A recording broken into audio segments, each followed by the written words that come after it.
예, 윈도우에서 이런 문제가 있어. 두 번째인데요. 파란 화면이 나타나면서 컴퓨터가 재부팅해요. 혹시 여러분들 컴퓨터 사용하시면서 이런 경우 보신 적 있으세요? 이렇게 보시면은, 잠깐만요. 요 파란 화면 보신 적 있으세요? 요걸 블루 스크린이라고 하는데요. 이 블루 스크린은 예, 보신 분들은 많으실 거예요. 그리고 예전에는 사실 조금 많이 발생을 했어요. 이 블루 스크린이 왜 발생을 하느냐 하면은 윈도우는 하나의 프로그램인 것 같아도 자세히 보면 논리적으로 요 커널 모드라는 것이랑 유저 모드라는 것 이 두 개로 구성이 되어 있습니다. 그래서 요 커널 모드는 보통 하드웨어랑 통신을 하면서 그 사용자들이 필요한 리소스를 얘가 관리를 해줘요. 그리고 유저 모드에서는 보통 응용 프로그램들이 실행이 되도록 환경을 구성해 주는데요. 유저 모드에서 돌아가는 응용 프로그램들이 문제가 있었을 때는 그냥 만약에 요 응용 프로그램이 문제가 났다 그러면은 얘만 죽고 말아요. 죽는다 해도 뭐 그 관련된 다른 응용 프로그램들을 모두 다 다운을 시킨다 하더라도 윈도우는 정상적으로 돌아갈 수 있도록 환경이 구성되는데 커널 모드에서는 이 중에 하나라도 문제가 생기면은 앞에서 보신 블루 스크린을 발생을 시키면서 시스템이 셧다운이 됩니다. 보통 커널 모드에서 돌아가는 응용 프로그램으로는 여러분들이 왜 디바이스 드라이버라든지 혹은 그 백신에서 사용하는 필터 드라이버들이 있는데요. 디바이스 드라이버라고 하는 게 여러분들이 뭐 마우스라든지 아니면은 뭐 키보드라든지 아니면 뭐 USB 장치들을 연결했었을 때 뭐 어떤 그 안에 딸려 있는 CD에 있는 소프트웨어를 설치하지 않으면 인식이 안 되는 것들이 있잖아요. 그거는 하드웨어에서의 어떤 신호를 그 소프트웨어가 인식을 해줘야 되거든요. 그 소프트웨어를 커널 모드 드라이버라고 합니다. 그래서 이 커널 모드 드라이버에서 나타나는 문제가 있었을 때 바로 블루 스크린이 나타나고요.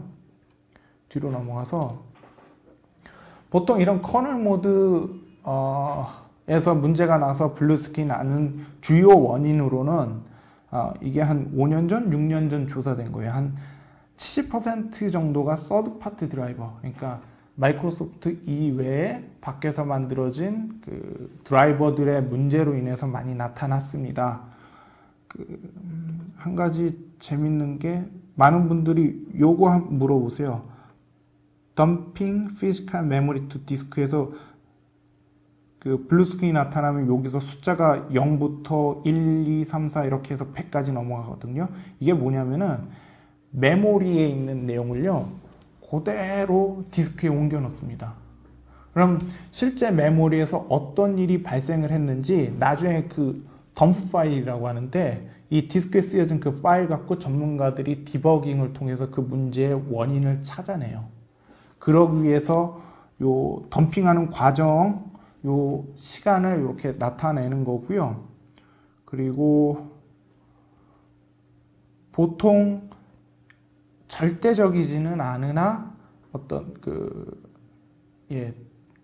블루 스크린이 났었을 때 어떤 디바이스 드라이버 때문에 났다라는 힌트를 주거든요. 그게 바로 이쪽, 보통 보면 momo.sys라고 해서 드라이버 파일이에요. 그래서 요걸로 나타내기는 하는데 보통 요걸로 여러분들이 검색을 해서 어떤 디바이스 드라이버다라는 걸 확인해서 그 드라이버만 제거를 하면 문제가 해결되는 경우도 있으나 사실 이게 뭐 절대적이거나 완벽하지는 않아요. 그래서 이걸 100% 신뢰할 수 있는 건 아니고요. 정확하게 문제를 파악해서 해결을 하시려면은 디버깅이 필요합니다. 그렇다고 우리 일반 유저가 이 블루 스크린이 계속 나타나는 걸 해결하기 위해서 디버깅을 배워야 되느냐? 그건 아니고요. 보통 이런 그 블루 스크린이 났었을 때 하드웨어 문제라든지 혹은 디바이스 드라이버 문제니까요.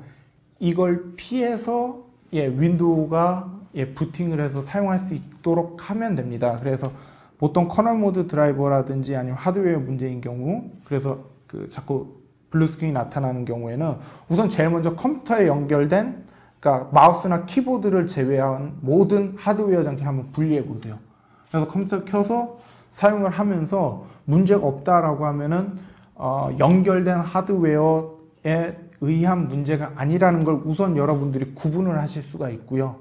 그리고 만약에 그래도 문제가 난다라고 하면은 처음에 컴퓨터를 켜실 때 검은 화면에서 왜 램 체크하고 이렇게 윈도우 시작으로 넘어가기 직전에 F8을 이렇게 누르시면요, 그 윈도우가 시작하는 모드들이 나타나요. 근데 그 모드들 중에 안전 모드라고 있습니다. 안전 모드로 시작을 하시면 됩니다. 안전 모드가 어떤 거냐면은 윈도우에 설치된 디바이스 드라이버라든지 아니면 시작 프로그램들을 모두 제외하고 그냥 기본 윈도우만 갖고 부팅을 해요. 그렇기 때문에 디바이스 드라이버에 의한 문제는 거의 없다라고 보시면 됩니다. 그래서 안전 모드로 부팅해서 몇 번 사용을 해보고 여기서 문제가 없다라고 생각이 되시면요, 이제 설치되어 있는 별도의 그 서드 파트 드라이버 때문에 그런 거다라고 여러분들이 판단하실 수가 있고, 그런 경우에는 아까 제가 보여드렸던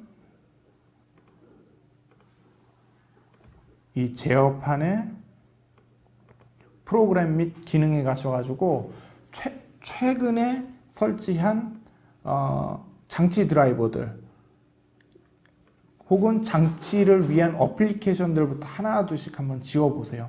지워보시면서 관련된 뭐 어떤 문제가 없는지, 보통 이 장치 드라이버 이외에도요, 뭐 액티브엑스로 사용되는 것들이 있죠. 뭐 키보드 보안 프로그램이라든지 혹은 뭐 여러 보안 프로그램들이 있을 수가 있는데, 그런 것들도 드라이버를 갖습니다. 그래서 그런 애들이 문제를 가진 경우에도 블루 스크린이 날 수가 있으니까요, 하나하나 한번 다 삭제를 해보세요.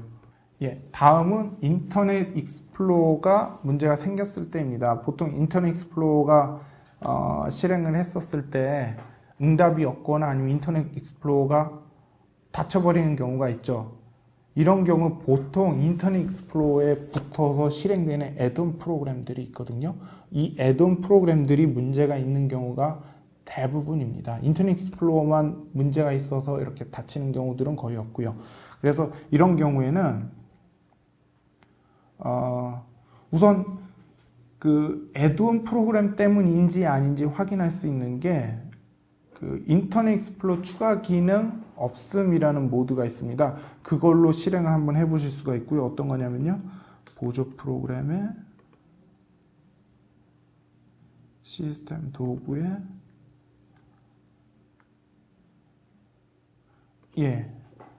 이걸로 실행하시면 이제 추가 기능 없이 실행을 할 수가 있습니다. 여기서 한번 실행을 해보고 그래서 문제가 없다라고 하면은 그 인터넷 익스플로러에 붙어서 실행되는 서드 파트 프로그램 때문이다 라고 여러분들이 판단을 하시고, 다시 말씀드리지만 프로그램 제거에 가셔서 문제가 있을 거라고 판단이 되는 프로그램들을 지웁니다. 보통 인터넷 익스플로러에 붙는 프로그램들이요, 툴바 혹은 액티브엑스들이 많이 문제를 일으키는 편입니다. 그래서 어떤 것들이 이렇게 있을 수 있는지 한번 보면요, 이게 시스 인터넷의 오토런이라는 프로그램인데요, 컴퓨터가 시작을 할 때 혹은 특정 응용 프로그램이나 인터넷 익스플로러 같은 것들이 실행을 할 때 같이 이렇게 실행돼서 올라오는 것들이 있거든요. 그게 어떤 것들인지 여러분들한테 보여주는 툴이에요. 그래서 컴퓨터가 실행이 될 때 기본적으로 이러한 것들이 같이 물고 시작이 됩니다. 제 컴퓨터 같은 경우는 상당히 불필요한 응용 프로그램을 많이 제거한 상태임에도 불구하고 이렇게 많이 올라와요. 많이 올라오는 거 보이시죠? 여기 보시면 인터넷 익스플로러가 있고요.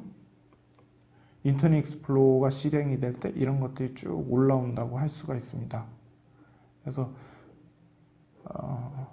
프로그램 제거에서도 해당 문제가 되는 어플리케이션을 삭제할 수 있지만, 오토런스 같이 조금 어드밴스한 툴에서도 그 해당 툴이 실행이 되지 않도록 할 수가 있습니다. 근데 이 툴을 이용하는 부분은 조금 지금 제가 생각하는 과정보다는 상위 단계에 있기 때문에 그것까지는 설명을 드리지 않겠습니다. 그래서 이렇게 인터넷 익스플로러가 죽는 것까지 어떻게 문제를 해결해야 되느냐까지 말씀을 드렸고요.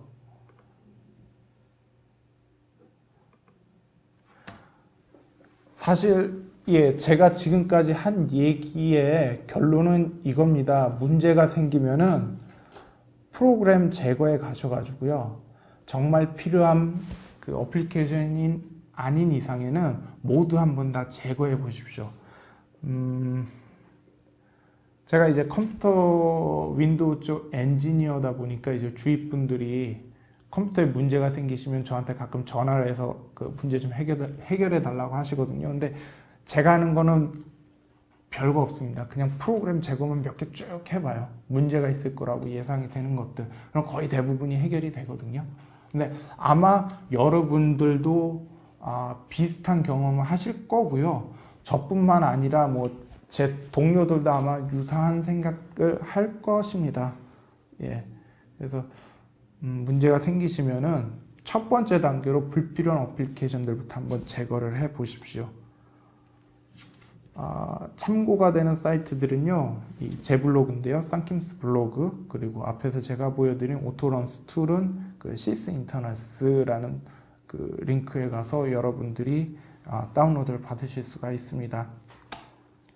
길지 않은 시간이지만 여러분들한테 많이 유용한 시간이 되셨기를 바라고요. 저는 여기까지 하겠습니다. 감사합니다.